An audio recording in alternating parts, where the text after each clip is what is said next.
Bismillahirrahmanirrahim. Alhamdulillahi rabbil alamin. Wassalatu wassalam ala sayyidil mursalin wa imamil muttaqin Sayyidina wa maulana Muhammad wa ala alihi wa sahbihi ajma'in.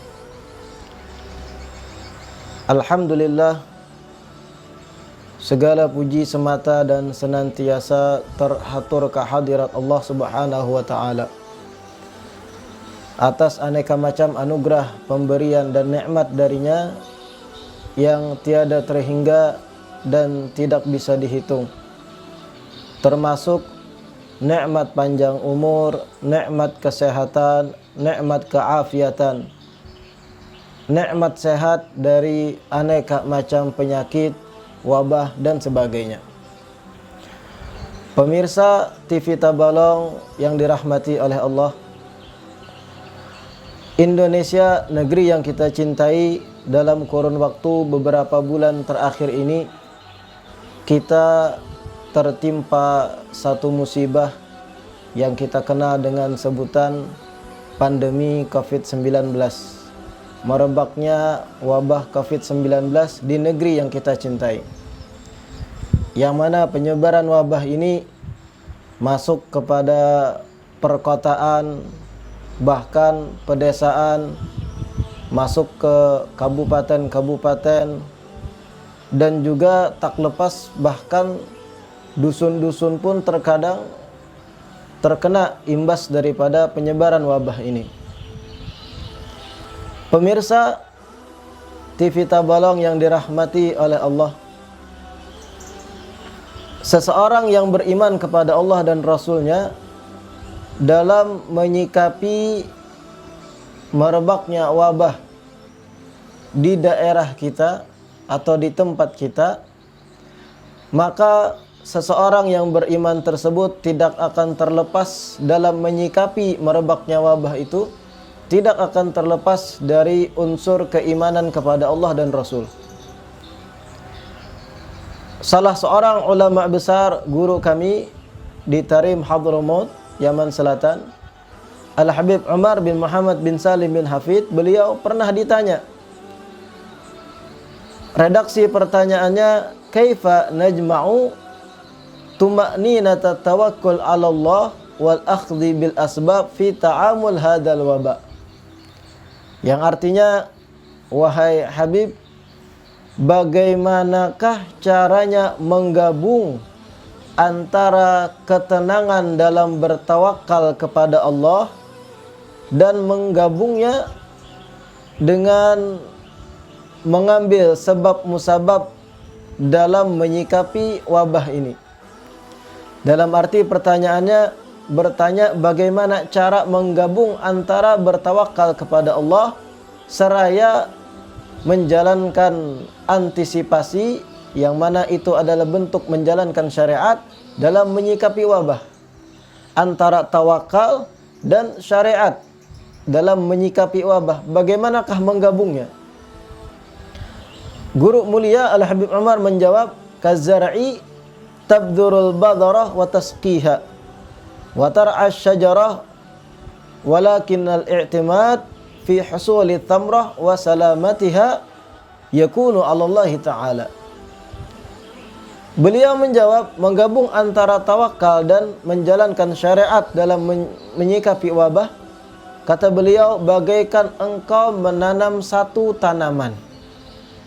Bagaikan engkau menanam satu tanaman, engkau ambil bibit dan engkau tanam, kemudian setelah bibit itu engkau tanamkan di tanah, engkau sirami, dan kemudian setelah disiram ia pun tumbuh. Engkau jaga pertumbuhannya, pohonnya engkau jaga, atau batangnya yang sudah tumbuh engkau jaga.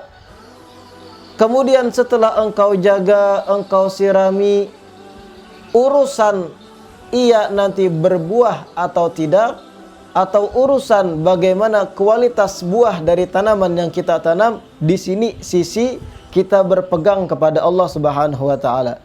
Di sini sisi tawakal kepada Allah. Adapun proses pertama kita menanam tadi, kita sendiri yang menanam. Urusan hasil daripada tanaman itu sendiri atau buahnya atau kualitas buahnya bagus atau tidak, manis atau asam dan yang lain, itu sisi tawakal kita kepada Allah. Ini jawaban dari seorang yang arif billah dalam menyikapi wabah. Yang mana bisa disimpulkan dalam menyikapi wabah ini tidak cukup sekedar kita bertawakal kepada Allah tanpa ada sikap antisipasi sebagaimana yang dianjurkan oleh pihak yang memahami urusan kesehatan. Tidak cukup sekedar tawakal, oh penyakit itu semata dari Allah, oh yang maha mematikan dan menghidupkan adalah Allah, yang maha menyembuhkan, menghindarkan penyakit adalah Allah. Memang apabila ucapan tersebut dibarengi dengan antisipasi atau dibarengi dengan sisi menjalankan syariat, maka ucapannya benar.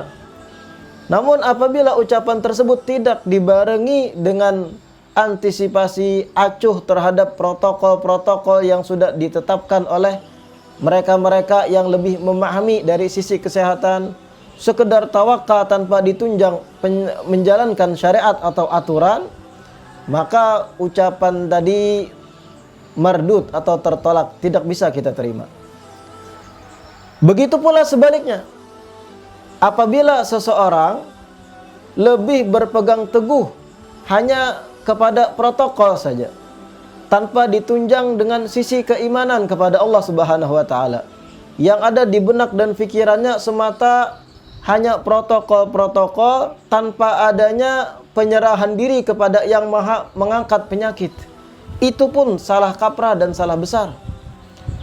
Dan itu naudzubillah bisa jadi sedikit demi sedikit keimanannya bertipis kepada Allah Subhanahu wa taala. Sedikit demi sedikit keimanannya berkurang kepada Allah. Kenapa? Karena lebih berpegang teguh kepada logikanya, lebih berpegang teguh dengan sesuatu yang sebenarnya itu pun adalah ciptaan Allah Subhanahu wa taala. Itu artinya harus digabung antara dua hal dalam menyikapi wabah. Yang pertama, berserah diri kepada Allah, bertawakal kepada Allah, dan ini tumpuan utama kita. Dan yang kedua, menjalankan protokol-protokol yang sudah diatur oleh yang berwenang dan yang lebih memahami perkara ini daripada kita sendiri.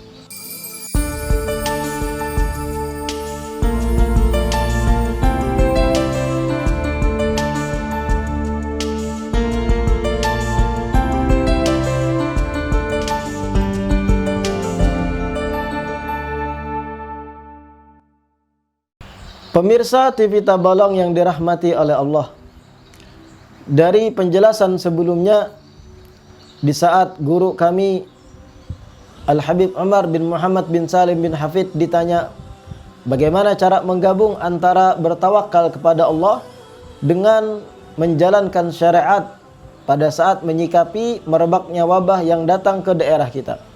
Beliau jawab, bagaikan kita menanam satu tanaman, kita yang menanam, kita yang mengambil bibit, kita tanam, kita sirami, setelah tumbuh kita jaga ia dari hama, parasit dan sebagainya. Setelah ia tumbuh besar, urusan berbuah atau tidaknya, urusan kualitas buahnya bagaimana, baik atau tidak kualitasnya, itu sisi tawakal kita kepada Allah.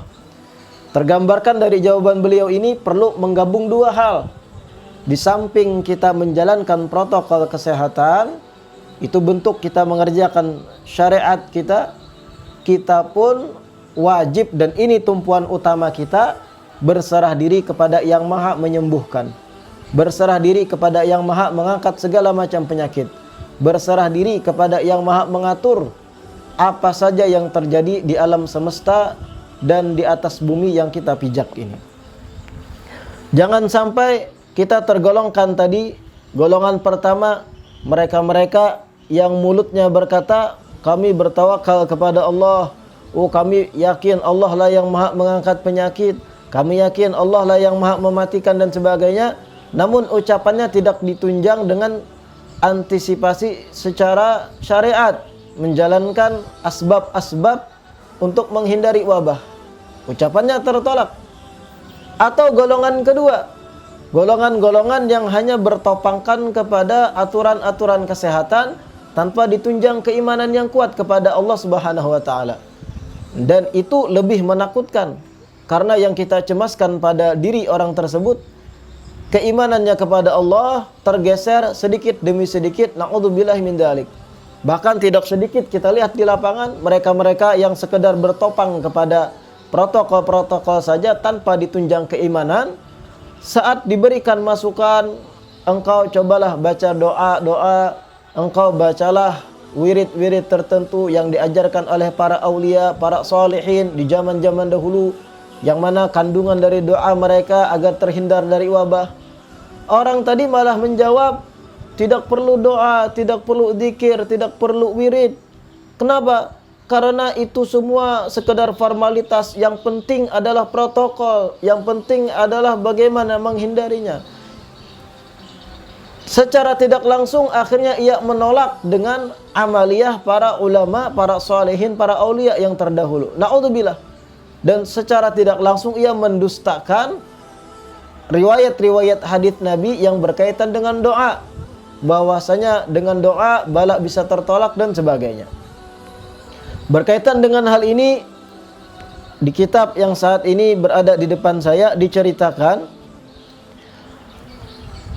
kitab ini kitab Al-Jawahir Al-Lu'lu'iyah, diceritakan di sini di saat bercerita tentang firman Allah dalam Al-Qur'an yang berbunyi, "Wa may yattaqillah yaj'al lahu makhraja wa yarzuqhu min haitsu la yahtasib." Dalam surah At-Talaq. Yang artinya barang siapa yang bertakwa kepada Allah, niscaya Allah akan berikan kepadanya jalan keluar. Dan Allah akan memberikan rezeki kepadanya dari arah yang tidak diduga-duga olehnya.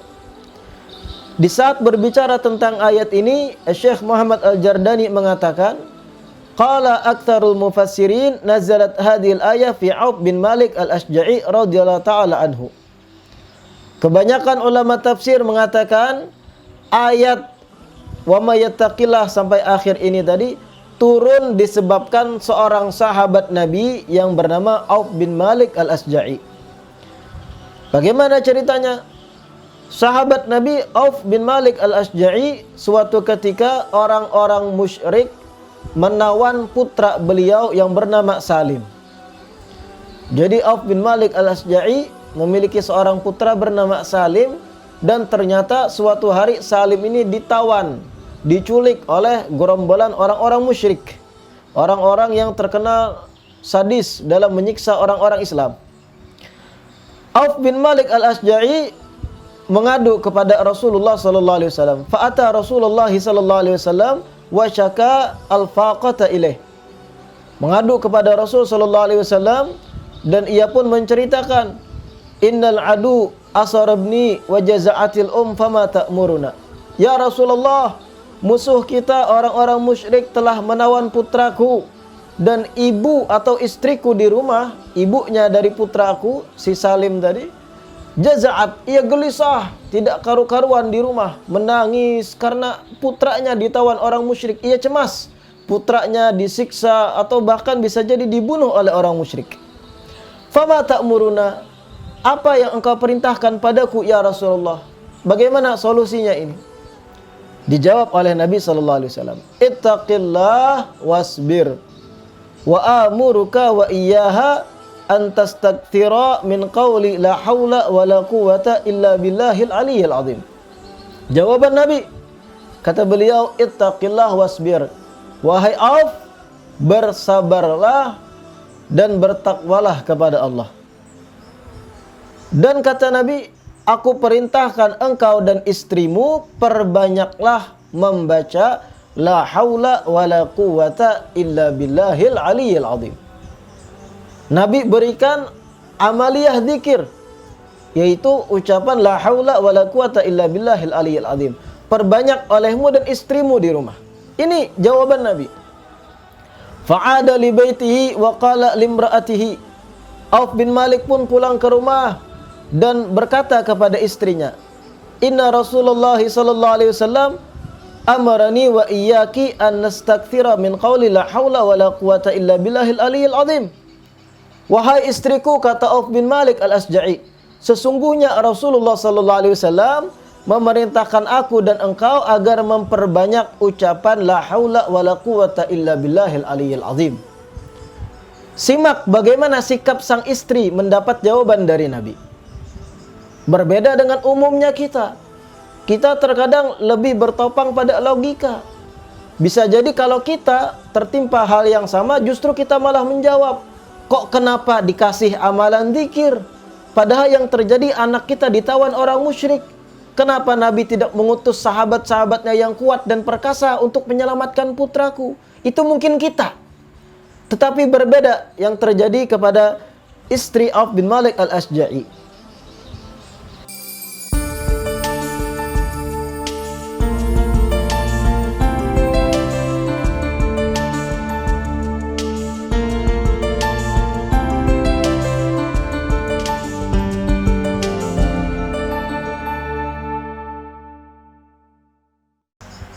Istri dari sahabat Auf bin Malik al-Asja'i, setelah pulang Auf bin Malik al-Asja'i membawa kabar bahwa Rasulullah sallallahu alaihi wasallam memberi solusi pada beliau dan istri beliau agar anak beliau selamat dari tawanan orang-orang musyrik. Kata Rasulullah, perbanyak olehmu berdua mengucap la haula wala quwata illa billahil aliyil azim. Bagaimana sikap seorang istri Auf bin Malik al-Asja'i? Apakah berontak atau lebih bertopang pada logika, kemudian menolak kenapa cuma amaliyah zikir, atau mungkin malah menggerutu kenapa Nabi tidak perintahkan saja 100 orang dari sahabatnya untuk menyelamatkan putra kita dan sebagainya? Apakah begitu jawaban seorang istri Auf bin Malik al-Asja'i? Tidak sama sekali. Dijawab oleh istri Auf bin Malik al-Asja'i, jawabannya, ni'ma ma amarana bih. Wahai suami ke Auf bin Malik al-Asja'i, Rasulullah yang menyuruh kita memperbanyak la haula wa la quwata illa billahil aliyil azim, itu adalah sebaik-baiknya perintah dan sebaik-baiknya solusi yang telah diberikan Nabi pada kita. Disambut dengan keimanan, disambut dengan tunduk patuh dengan aturan yang dibawa oleh Nabi sallallahu alaihi wasallam. Bayangkan jika istri Anda, anak Anda diculik oleh orang-orang kafir yang mana terkenal dengan watak bengis dan sadisnya. Kemudian istri Anda di rumah pun gelisah, menangis karena putra Anda diculik oleh orang-orang kafir, oleh orang-orang musyrik misalnya. Anda minta solusi kepada seorang yang Anda kenal, orang alim dan sebagainya, diberi jawaban oleh orang alim, perbanyak zikir A, zikir B, zikir C dan sebagainya. Bisa jadi kita malah berontak. Kenapa? Karena mungkin secara logika, apa fungsinya ucapan zikir dan doa? Sedangkan yang kita hadapi adalah masalah anak kita diculik oleh orang kafir. Logika kita mungkin berpikir lebih baik aparat yang kesana menyelamatkan dan sebagainya. Itu kita. Adapun sahabat Nabi Auf bin Malik al-Asja'i dan istrinya memberi contoh pada umat Islam. Ini ajaran Nabi sallallahu alaihi wasallam. Ini manfaat besar dari sebuah zikir dan doa. Sang istri mendapat jawaban dari suami, ia berkata, ni'ma ma amara Nabi. Apa yang telah diberikan oleh Nabi, solusi yang terbaik. Itu sebaik-baik yang harus kita lakukan. Akhirnya faja'ala yaqulani dzalik, pasangan suami istri ini pun memperbanyak membaca la haula wala quwata illa billahil aliyil azim. Memperbanyak zikir wirid yang telah diwasiatkan oleh Nabi sallallahu alaihi wasallam. Kemudian disinilah sistem ilahi bekerja. Satu sistem yang teramat sangat rumit, super rumit sekali, yang tidak mungkin kita analisa dengan otak kita.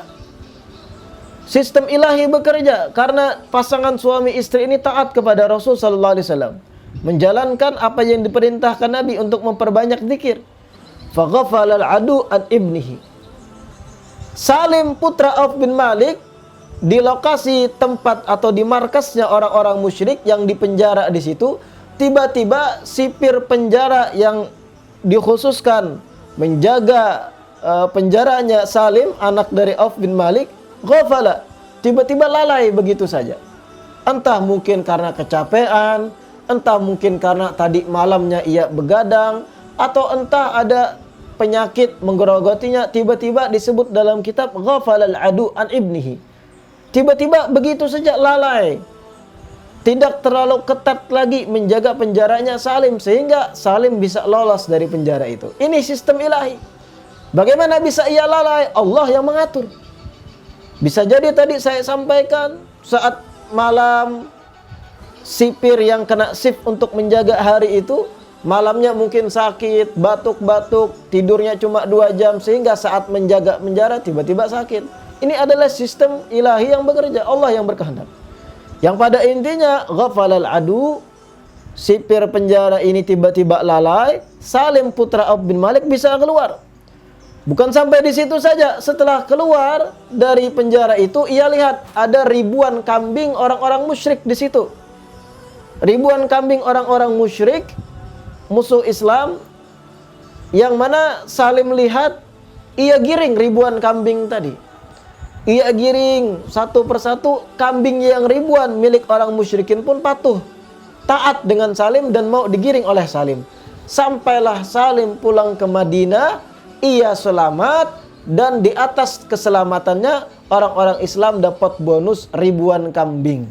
Yang mana bisa dikatakan itu adalah harta ghanimah, harta yang diambil dari peperangan antara orang-orang muslim dan orang-orang kafir.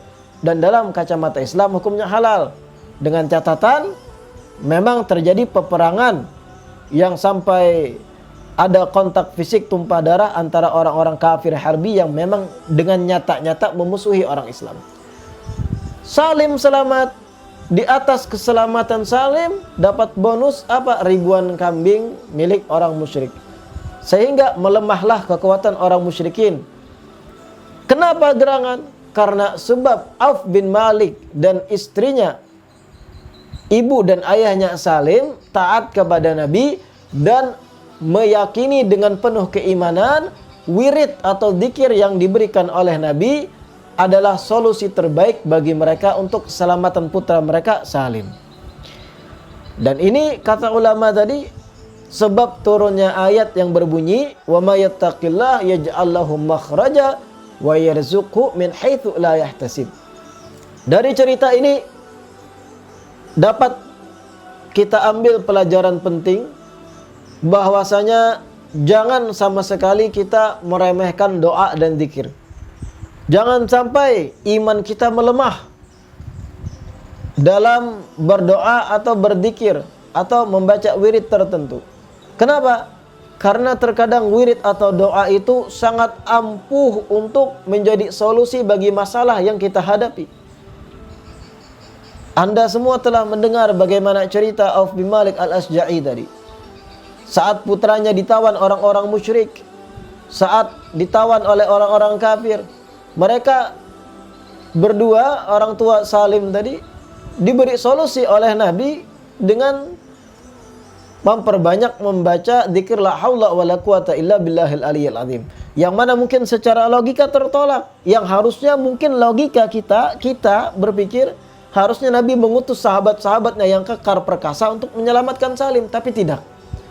Justru orang tua Salim, Auf bin Malik dan istrinya mengambil perintah Nabi tadi dengan keimanan yang 100%. Sehingga sistem ilahi yang bekerja, Salim pun selamat dan dapat bonus ribuan kambing untuk kemenangan umat Islam. Mudah-mudahan bermanfaat bagi kita semua, renungan bagi kita dalam menyikapi wabah COVID-19. Jangan sekedar menjalankan protokol tanpa ditunjang keimanan, dan jangan juga sekedar bertawakal tanpa menjalankan syariat atau aturan-aturan atau asbab dalam menghindari wabah. Wassalamualaikum warahmatullahi wabarakatuh.